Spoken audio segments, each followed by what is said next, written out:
बस्तर में भाजपा कार्यकर्ताओं की हत्या को राजनीतिक रंग दे गई। भारतीय जनता पार्टी के द्वारा प्रदेश में बस्तर में हुए भाजपा कार्यकर्ताओं की हत्याकांड को लेकर मस्तूरी विधानसभा के सीपत भाजपा मंडल के द्वारा नवाडीह चौक में दोपहर 2 बजे से शाम 4 बजे तक चक्का जाम किया। भाजपा के द्वारा 78 विधानसभाओं के मुख्य मार्ग पर चक्का जाम कर सरकार के प्रति आक्रोश जताया और निष्पक्ष जांच की मांग को लेकर असंतोष जाहिर की। सीपत के वरिष्ठ भाजपा नेता दिलेंद्र कौशल ने प्रदेश के कांग्रेस पर तीखा प्रहार करते हुए कहा, प्रदेश की कांग्रेस सरकार की बस्तर में खुलेआम भारतीय जनता पार्टी के सक्रिय कार्यकर्ताओं की टारगेट किलिंग का काम कर रही है। सरकार नक्सलियों से साठगांठ कर भाजपा कार्यकर्ताओं की हत्या करा रही है। बस्तर में खुलेआम हत्या हुई है, यह हत्या नहीं लोकतंत्र की हत्या है, बड़े दुख की बात है। सीपत भाजपा मंडल ने प्रभारी अदुराम साहू ने कहा कि नक्सली की मदद से सरकार हत्याएं करवा रही है, इसमें कोई संदेह नहीं कि हत्या के पीछे कांग्रेस की प्रदेश सरकार का हाथ न हो।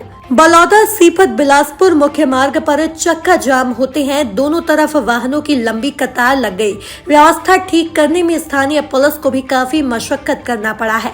इस मौके पर सीपत भाजपा मंडल अध्यक्ष राजवर्धन कौशिक, पूर्व मंडल अध्यक्ष बांके बिहारी गुप्ता सहित क्षेत्र के भाजपा के कार्यकर्ताओं की उपस्थिति रही हुई है और भारतीय जनता पार्टी के कार्यकर्ताओं को चिन्हित कर करके टारगेट किलिंग किया जा रहा है और हमारा ऐसा आरोप है कि सरकार का जो हाथ है वो नक्सलियों के साथ में मिला हुआ है। नक्सलियों के साथ में साठगांठ करके कांग्रेस की जो सरकार है वो सरकार भारतीय जनता पार्टी के जो सक्रिय कार्यकर्ता हैं, जो अच्छे कार्यकर्ता हैं, ऐसे कार्यकर्ताओं को चुन चुन के मार रही है। इसके विरोध में आज पूरे प्रदेश में हम लोगों ने 78 विधानसभाओं में ये चक्का जाम का जिस विधानसभा से नेशनल हाईवे गुजरता है या जो व्यस्त सड़कें हैं उन सड़कों को 2 बजे से लेकर 4 बजे तक जाम करने का लगा रहे हैं। राजनीतिक हत्या का जिस समय झीरम घाटी कांड हुआ था उस समय आपकी सरकार थी, तो उस समय भी उन लोग आरोप लगा रहे थे, क्या बोलेंगे आप?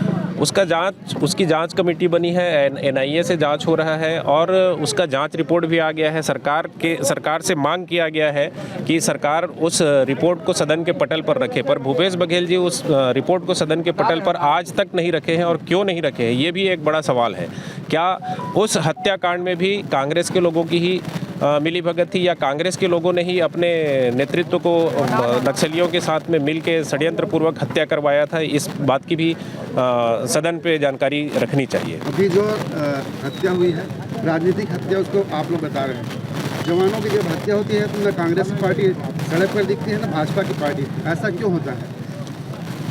देखिए, जवानों की हत्या में पूरे देश की और पूरे प्रदेश की सहानुभूति होती है और आप लोगों को भी विदित है कि सीपत में भी वीर शहीद विनोद सिंह कौशिक जी नक्सलियों के मुठभेड़ में शहीद हुए थे और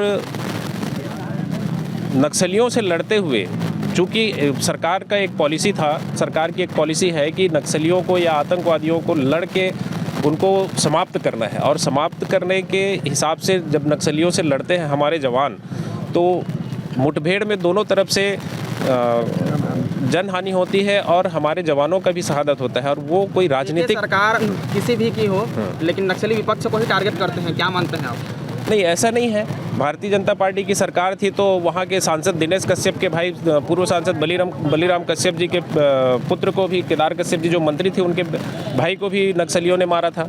तो विपक्षियों को ही सिर्फ नक्सली लोग टारगेट करते हैं, ऐसा नहीं है। ये कहीं ना कहीं सरकार की साजिश है। वहाँ जो भारतीय जनता पार्टी के कार्यकर्ता, वरिष्ठ कार्यकर्ता जो सक्रिय रूप से भारतीय जनता पार्टी का काम कर रहे हैं, उनके मन में दहशत बनाने के लिए ये एक 3 साल सरकार से रही है, 15 साल से 3 पंचवर्षीय, तो आखिर ये नक्सलवाद नहीं, चुनावी मुद्दा नहीं है। ये हमारे कार्यकर्ताओं को टारगेट ले करके कांग्रेस की सरकार की मिली भगत से जो हत्या हो रही है उसके विरोध में हम लोग कर रहे हैं। चुनावी मुद्दा नहीं है।